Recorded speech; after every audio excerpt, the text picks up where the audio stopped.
2023 में आपको remote job पे ज़्यादा फोकस करना चाहिए या डीएसए पे ज़्यादा करना चाहिए ताकि फैंग जॉब मिल सके। सैलरी किस में ज़्यादा है, वर्क स्टेबिलिटी किस में ज़्यादा है, जॉब सिक्योरिटी किस में ज़्यादा है, सब कुछ इस वीडियो में डिस्कस कर रहे होंगे। चलिए शुरू।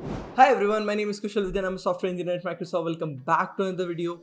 ये वीडियो मैं इसलिए बना पा रहा हूँ क्योंकि मैं रिमोट जॉब भी कर चुका हूँ। जब मैं माइक्रोसॉफ्ट ज्वाइन नहीं किया था तो मैं as a backend engineer remotely Stack Guardian के लिए काम करता था। स्टैक गार्डियन के बारे में ज़्यादा इन्फॉर्मेशन चाहिए तो मैं लिंक डिस्क्रिप्शन में डाल दूँगा, देख लेना। और माइक्रोसॉफ्ट में तो काम कर ही रहा हूँ, which is a big tech company in India. I am working as software engineer there. तो यार आज के वीडियो में हम मल्टीपल सेक्शंस में पूरा बात कर रहे होंगे कि क्या आपको आज 2023 में जब रिसेशन सारी दुनिया में चल रहा है, जॉब्स की कमी है, अभी भी फैंग के पीछे भागना चाहिए। इतने ले ऑफ्स के बाद 1.5 लाख से ज़्यादा ले ऑफ हुए हैं 2023 में जनवरी के अंदर, ठीक है। 1.5 लाख लोगों को निकाल दिया गया है, बड़ी बड़ी कंपनी इंक्लूडेड है उसके अंदर, ठीक है। तो यार पहले टॉपिक पे चलते हैं जो कि है कितना आसान है किसी फैंग कंपनी में दाखिल होना या फिर कोई रिमोट जॉब क्रैक करना। अब मैं इंडियन सब कॉन्टिनेंट की बात करूँ तो इंडिया में जो भी बड़ी बड़ी कंपनीज है लाइक अमेजॉन, माइक्रोसॉफ्ट, गूगल, वो बहुत क्वांटिटी में हायर करती हैं एम्प्लॉइज। अब आप बोलोगे भैया कहाँ क्वांटिटी में करती है, बट नहीं यार, कंपैरेटिवली वो बहुत ज़्यादा क्वांटिटी में हायर करते हैं एम्प्लॉइज़, अभी की सिचुएशन नेग्लेक्ट कर दी जाए तो। और अगर इन बिग टेक कंपनीज की बात करें तो generally data structures and algorithm के बेसिस पे आपको हायर करती है। तो अगर आप डेटा स्ट्रक्चर्स एंड एल्गोरिथम में आपकी स्किल्स अच्छे हैं, आपकी प्रॉब्लम सॉल्विंग अच्छी है, तो आपको इन किसी बड़ी कंपनीज में जॉब आसानी से मिल जाएगी। But when it comes to remote jobs, वहाँ पे स्टार्टअप्स जो कि वेल नोन नहीं है, इतने बड़े नहीं है, वो रिमोट जॉब्स प्रोवाइड करते हैं जिनकी शायद ऑफिस भी नहीं है।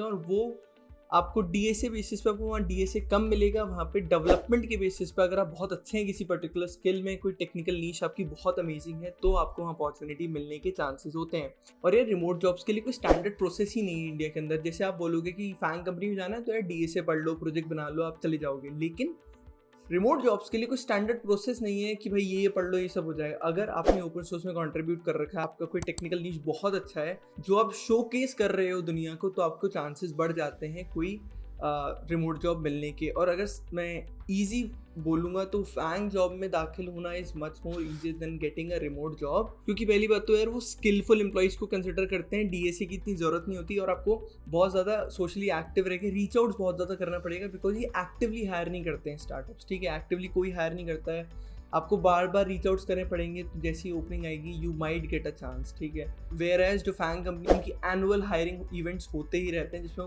एवरेज आउट करके एक पैकेज बेसिक सैलरी प्रोवाइड कर देते हैं, मल्टीपल बहुत ज़्यादा क्वांटिटी में हायर करके। चलते हैं नेक्स्ट पॉइंट पे जो कि है मनी। तो जैसे कि मैंने आपको बताया है कि यार जो फैंग कंपनीज होती हैं आपके ऊपर एक बेट खेलती हैं कि आपको डीएसए अच्छा आता है तो आप अच्छा करोगे कंपनी में, और अगर नहीं करते हो तो समय के साथ आपकी परफॉर्मेंस लो रहती है तो you might get laid off also. But whereas in remote companies आप स्किलफुल होते हो, उसके बाद ही आपको हायर किया जाता है।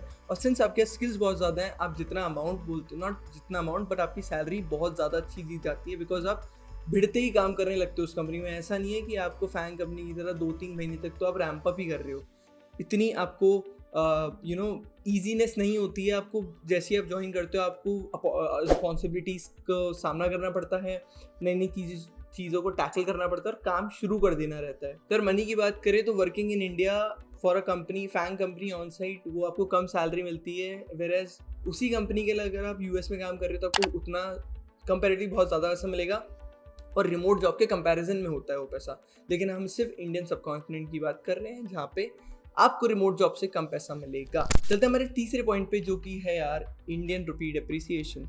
अब यार इंडिया में रहते हैं अगर आपकी कोई बेस सैलरी है, फॉर एग्जांपल कि 25 लाख रुपए बेस सैलरी है, और उसको अगर डॉलर में कन्वर्ट करते हो आप तो कुछ $40,000 का अमाउंट बनता है, यूएसडी में आपका वो सैलरी बनता है।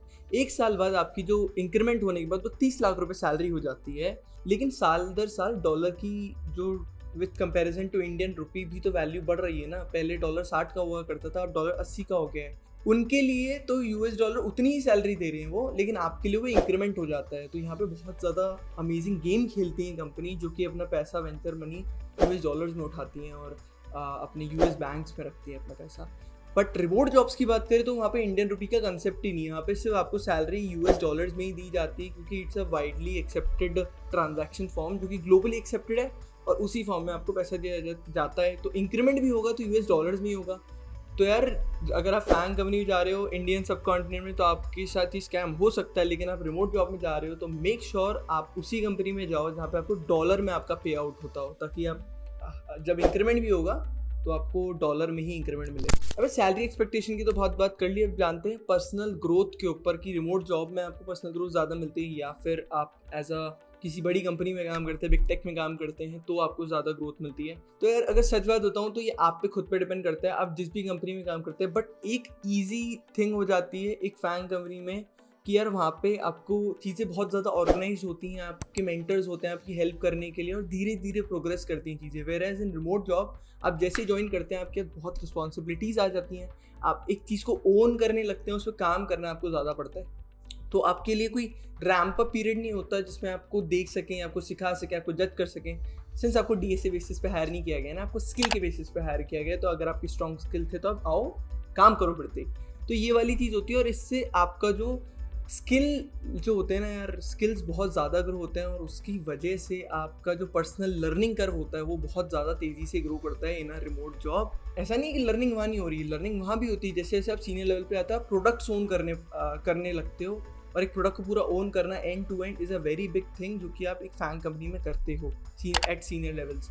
Where as in remote jobs आपको फिरते ही रिस्पॉन्सिबिलिटीज़ दे दी जाती है, मतलब ज्वाइन करते ही रिस्पॉन्सिबिलिटीज़ आपके ऊपर आ जाती हैं, तो आपको खुद से सब कुछ करना पड़ता है। कोई सीनियर है, अब उस चीज़ को होल्ड करने वाले हैं आप, तो कोई हेल्प भी करने वाला कोई नहीं है, आपको खुद से फिगर आउट करना पड़ता है भाई काम कैसे करना है आगे इसके अंदर। बट यहाँ पे एक फैक्टर आ जाता है कि स्टेबिलिटी का। यार आप बोलोगे जॉब सिक्योरिटी का दिक्कत बिल्कुल रहता है यार। अगर रिमोट जॉब की बात करूँ तो छोटे छोटे स्टार्टअप्स हैं यार, और it depends upon the company also, it depends upon your skill also कि फॉर एग्जाम्पल आज वो स्किल है कल उसकी कोई वैल्यू ही नहीं है, या आज वो कंपनी कल वो वैल्यू की फंडिंग सब खत्म हो गया, बैंकरप्सी आ गई, ठीक है।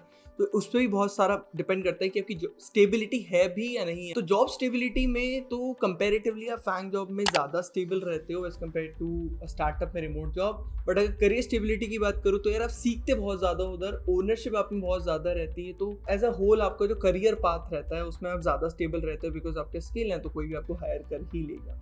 फर्दर यार जो फैंग कंपनीज होती हैं उनमें आपको टाइम दिया जाता है सीखने का आपको, और जनरली इवन आप खराब भी परफॉर्म करते हो तो डायरेक्टली आपको ले ऑफ नहीं किया जाता, आपको मल्टीपल चांसेस दिए जाते हैं, और समय के साथ अगर आप लगातार कंसिस्टेंटली अंडर परफॉर्म करते हो तो आप पे कोई एक्शन लिया जाता है ले ऑफ का।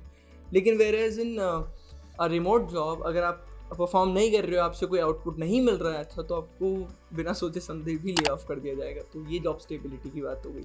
अब बात कर लेते हैं फाइनल टॉपिक जो कि वर्किंग आवर्स। यार आपने देखा होगा रिमोट जॉब जो होती हैं जनरली यूएस के स्टार्टअप्स में आपको मिल सकती हैं, तो वर्किंग आवर्स ओवरलैप करना बहुत ज़रूरी है बिकॉज फॉर एग्जांपल कभी मीटिंग्स होगी, स्टैंडअप्स होंगे, तो वो कॉमन आवर्स में ही होने चाहिए। तो आपको शायद अपना जो वर्किंग शेड्यूल है वो थोड़ा सैक्रिफाइस करना पड़ेगा, रात की नींद खराब करनी पड़ेगी। अगर आप रात को काम करना पसंद करते हैं तो आपके लिए बहुत आसान हो जाएगा, लेकिन अगर नहीं पसंद करते हैं तो दिक्कत हो जाएगी बिकॉज मोस्टली यूएस में काम कर रही हैं टीम्स, आप यहाँ से काम कर रहे हो, आप अलग टाइम पे काम करोगे, वो अलग टाइम पे काम करेंगे, और जब आपकी ज़रूरत होगी आप अवेलेबल ही नहीं होंगे। वो थोड़ी दिक्कत होती है कि वर्किंग आवर्स अगर ओवरलैप नहीं कर रहे हैं तो प्रॉब्लम क्रिएट हो सकती है। बट फैंग कंपनीज में ऑन साइट आप काम कर रहे हो, आप 9 to 5 जॉब करो, आपको कोई दिक्कत ही नहीं है।